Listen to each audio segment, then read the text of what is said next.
AP anganwadi కార్యకర్తల న్యాయపరమైన సమస్యలను పరిష్కరించాలని సిఐటియు ఆధ్వర్యంలో 19 రోజుల నుంచి నిరవధిక సమ్మె చేపట్టారు. బద్వేలు పట్టణంలోని ఐసీడీఎస్ కార్యాలయం నుంచి అంగన్వాడీ కార్యకర్తలు భారీ ర్యాలీ చేపట్టారు. ఈ ర్యాలీ ఐసీడీఎస్ కార్యాలయం నుంచి ప్రారంభమై బద్వేలు పట్టణంలోని 12వ సచివాలయం వద్దకు చేరుకుని భారీ ధర్నా నిర్వహించారు. ఈ సందర్భంగా వారు మాట్లాడుతూ సీఎం జగన్మోహన్ రెడ్డి ఎన్నికల ముందు అంగన్వాడీ కార్యకర్తల సమస్యలు పరిష్కరిస్తామని చెప్పి నమ్మించి మోసం చేశారన్నారు. వెంటనే రాష్ట్ర ప్రభుత్వం 26,000 రూపాయలు జీతాలు పెంచి సుప్రీంకోర్టు ఇచ్చిన తీర్పు ప్రకారం గ్రాడ్యుటీని అమలు చేయాలన్నారు. సమ్మె చేస్తున్నా కూడా పట్టించుకోవడం లేదు. మా వాళ్ళని చర్చలకు పిలిపించడము, అవమానపరచడము, రిటర్న్ పంపించడము.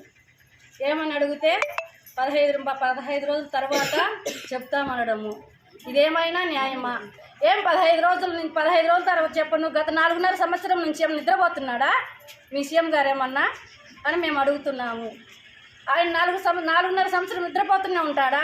కుంభకర్ణుడైన 6 నెలలు నిద్రపోతాడు, 6 నెలలు మెలకువలో ఉంటాడు. ఆయనకు ఆ మెలకువ లేదా? సచివాలయాలను పంపించి మా బీగాలు పగలగొట్టనీకైతే మేల్కొని ఉంటాడా? మా సమస్యలకైతే మేల్కొని ఉన్నాడా? మేము అదే అడగదలుచుకుంటున్నాం. సచివాలయ సిబ్బంది చేత మా బీగాలు పగలగొట్టడమే కాదు, మీ సచివాలయం సిబ్బంది మా గుండెల మీద పగలు కొట్టినా కూడా ఈ సమ్మెనైతే మేము ఆపదలుచుకోవడం లేదు. అలాగే ఒక్కొక్క ఎమ్మెల్యే ఒక్కొక్క మాట మాట్లాడుతూ ఉంటారు. ఆడవాళ్ళకి ఒళ్ళు బలిసింది, రోడ్ల మీదకి ఎక్కుతున్నారు అని అడుగుతున్నారు. మేమేనా ఆడవాళ్ళము? ఏం మీ పిల్లలు ఆడవాళ్ళు కాదా? మీ పిల్లలు ఆడవాళ్ళు కాదా? మిమ్మల్ని కన్నది కనీసం ఆడది కాదా? మిమ్మల్ని కన్న తల్లి అయినా ఆడదే కదా అని మేము అడుగుతున్నాము. మమ్మల్ని అలా అవమానపరచడము మాకు చాలా బాధాకరంగా ఉండదు. ఇలాగే మమ్మల్ని 19 రోజుల నుంచి ఇలాగే రోడ్లపై తిప్పుతూ ఉన్నారు.